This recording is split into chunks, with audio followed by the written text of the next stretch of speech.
Le petit matin Sud Radio, 5h-7h, Benjamin Glaise. Bientôt 6h40, soyez les bienvenus si vous nous rejoignez dans le petit matin de Sud Radio. La vie en vrai, tout de suite, l'heure a sonné, c'est la rentrée scolaire. Donc ce lundi pour près de 12 millions d'élèves, mais également pour 850 000 professeurs. Et nous sommes avec l'un d'entre eux. Bonjour Dominique Purpan.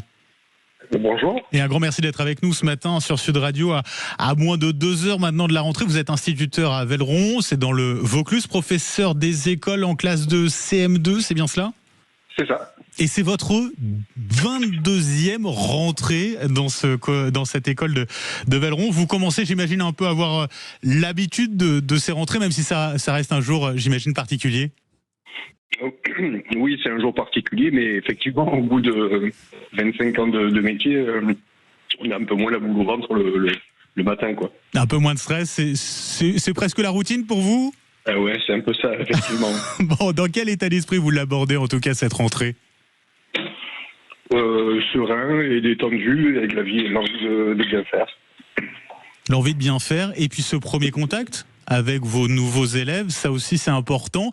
Quel discours vous allez leur tenir aujourd'hui, Dominique Purpan ? Ouais, c'est primordial. Le premier mois, il est primordial. Donc, pour moi, le discours, c'est de leur faire comprendre pourquoi ils sont là et quelles sont les attitudes à avoir pour réussir. Quand vous dites, faut leur expliquer pourquoi ils sont là, c'est-à-dire concrètement, qu'est-ce que vous leur dites ? Je leur demande, pour eux, déjà, je leur demande à eux pourquoi vous pensez être à l'école et leur faire comprendre que c'est pas simplement des notions qu'ils ont à apprendre, mais plutôt des attitudes à avoir qui leur serviront dans la vie,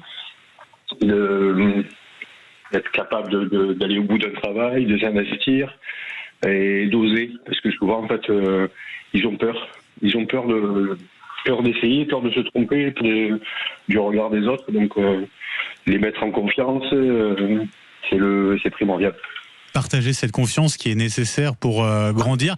C'est le moment aussi où les élèves testent un petit peu leur professeur. Il y a une nécessaire... il faut forcément instaurer aussi un certain climat d'autorité, quoi.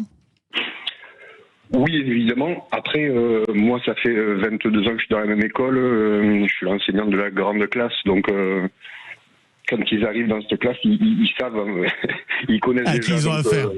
Voilà. 22e rentrée donc, dans cette école. Vous vous souvenez ou pas de votre première rentrée ?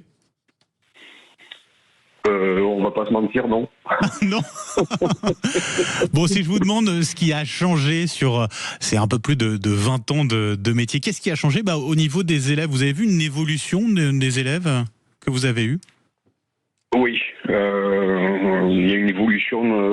Le rôle néfaste des écrans, il est clair et identifiable. Ils ont de plus en plus de mal à se concentrer sur des plages de temps importantes.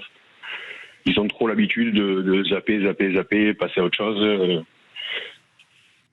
Et ouais, donc la concentration est difficile. La concentration sur le temps long, c'est beaucoup plus compliqué avec les écrans. C'est vrai, on a l'habitude de scroller, de zapper sur son téléphone. Et ça, forcément, vous le constatez, ça a des conséquences très concrètes pour eux. Ça a des conséquences très concrètes au niveau de la concentration et au niveau de la culture également. De la culture, c'est-à-dire vous sentez qu'il y a un manque de culture chez les jeunes, les élèves que vous avez en CM2 ? Il y a un manque de culture et un manque de vocabulaire. Donc on s'arrête beaucoup pour expliquer des mots qui, il y a quelques années, on n'avait pas besoin d'expliquer. En plus, vous êtes à un moment clé, le CM2, c'est juste avant le passage en 6e. Oui, maintenant, le vocabulaire, c'est tous les jours, quoi. Bien sûr. Toute la journée, on n'est pas éveillé à d'autres choses qu'Instagram et TikTok, c'est compliqué. Ça aussi, c'est le message que vous leur transmettez, que vous leur passez à vos élèves. C'est compliqué parce qu'en fait, c'est pas à eux qu'il faudrait faire passer le message. C'est aux parents. Voilà. Et évidemment. Mais c'est tellement plus facile de les laisser devant un écran que de jouer avec eux, que de leur dire une histoire ou d'autres choses. Mais le problème, c'est pas les enfants, quoi. Vous appelez en quelque sorte à la responsabilité des parents, parce que c'est l'avenir aussi de leurs enfants qui se joue là. Oui, évidemment. Mais encore une fois, c'est la solution de facilité, quoi. Qu'est-ce qu'on peut vous souhaiter, Dominique Purpan, pour cette rentrée des classes ? Que les enfants soient heureux le matin en venant à l'école et qu'ils aient envie d'apprendre. Et ben voilà.